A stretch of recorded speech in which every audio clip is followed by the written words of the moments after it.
What's up everybody, my name is Tonny and I'm here with another Warframe guide video. In this video we will be looking at the Umbral Inaros Prime here, and we're going to be looking at the hybrid build for it. So basically other Warframe abilities out there for the Helminth system that will work with Inaros. Now there's so many abilities out there that work with Inaros.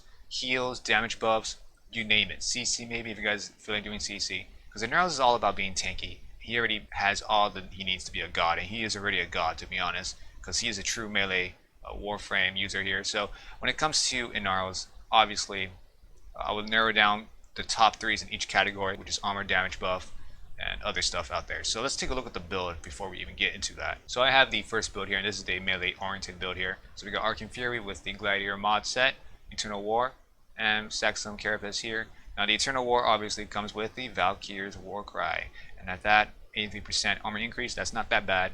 409 to 0.82 speed increase, and of course debuff enemies with the speed as well. Now time to kill is at 2 seconds and duration is at 15 seconds.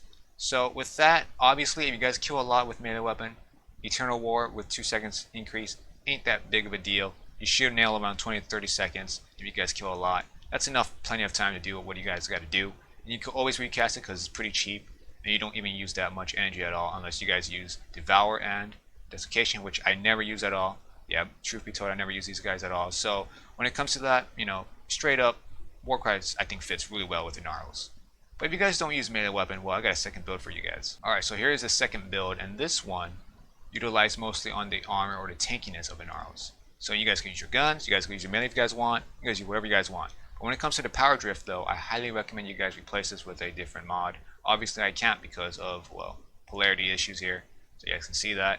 When it comes to adaptation, you guys can replace it with tankier mods if you guys don't have this.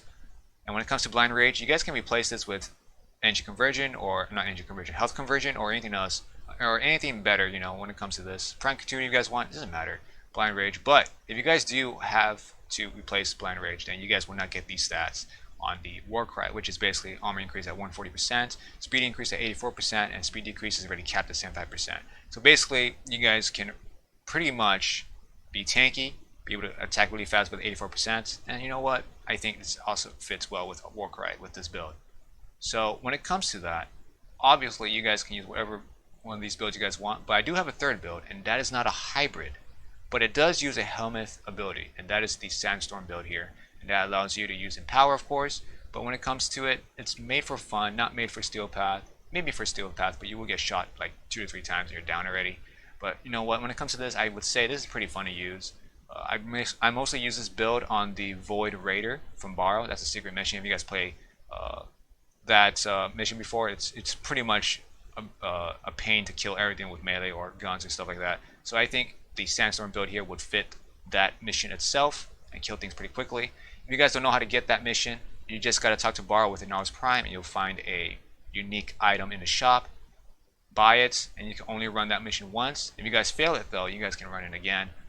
But keep in mind that once you succeed in that mission, you have to buy it again in order to do that mission again. And of course, the only reason to do that mission is because of the armor set you get from completing the mission. But back to the builds here. So obviously, when it comes to the builds, I recommend the Gladiator mod set because of the melee orientation and how great the melee weapon is in this game. But let's take a look at the melee weapon I have for it though. So I do have this set up here, Paracesis Ribbon, and then we got the 46.8 to heat, CC at 95, and attack speed at 29. That's decent enough. So I do get around 70-something% of attack speed. That's basically a Berserker right there, added. And then you got the Condition Overload here, definitely a must-have. If you guys do want to get more damage, of course you guys can put Prime Pressure Point. If you guys do not want to keep swinging your sword a lot, but I do have Condition Overload because of the Weeping Wounds. Since I do reach a high status chance point at 12x multiplier, I do sometimes proc Corrosive or Heat and Corrosive or Slash.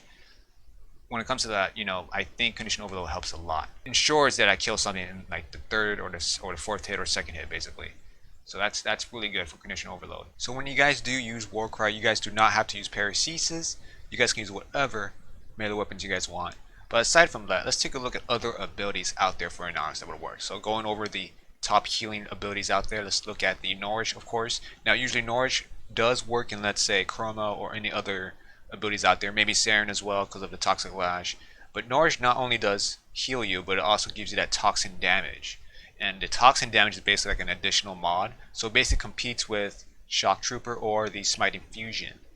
But another ability that would work here would be Healing Flame. Not only does it also heat procs, but also heals you and gives that armor reduction. And for Elemental Ward, if you guys are using the heat element, it also gives you that instant full HP. There are other healing abilities out there like Blood Altar, Reeve, and Regenerative Molt, but the top threes are the ones I just listed here. If you guys believe that you guys don't need any healing abilities because of Arcane Grace, well, maybe armor buffs will suit your needs. Of course, Warcry is in here, but also Defy for those that want that instant armor, or Elemental Ward on the Cold Element for the reflective damage. And if you guys believe that armor buffs is not required because of Inaros super tanky already, then maybe damage buffs would suit your needs. First off would be the Eclipse for the damage reduction. Now keep in mind that for Eclipse, you have to be in the dark area in order to get a damage reduction. If you're in the light area, you would get the damage buff. For War, even though it gives that diminished damage, keep in mind that War gives faction damage buff, not an actual damage buff like, let's say, Serration, Prime Pressure Point type of damage buff. However, Shooting Gallery does. So when it comes to that, most of the time Shooting Gallery is made for the gun jamming because the damage buff is not that great. It's basically another Serration on your weapon. But if you guys believe that those other three abilities types out there are not that great, how about maybe some health orb related abilities? What that means is basically, since Inaros does not use shields at all, he benefits when it comes to picking up health orbs. So in that case, you must have health conversion inside your Inaros. You guys can replace ability strength for that, or just replace whatever mods you guys want for that. And the two abilities that comes to mind when it comes to health orbs is Dispensary. Obviously, it's a little bit different because when it comes to Dispensary, you also get the ammo and energy orbs. It relies on both the duration and ability strength. Obviously, range does not require this ability to be good. And then you also got Pool of Life, which is basically an augment for Well of Life.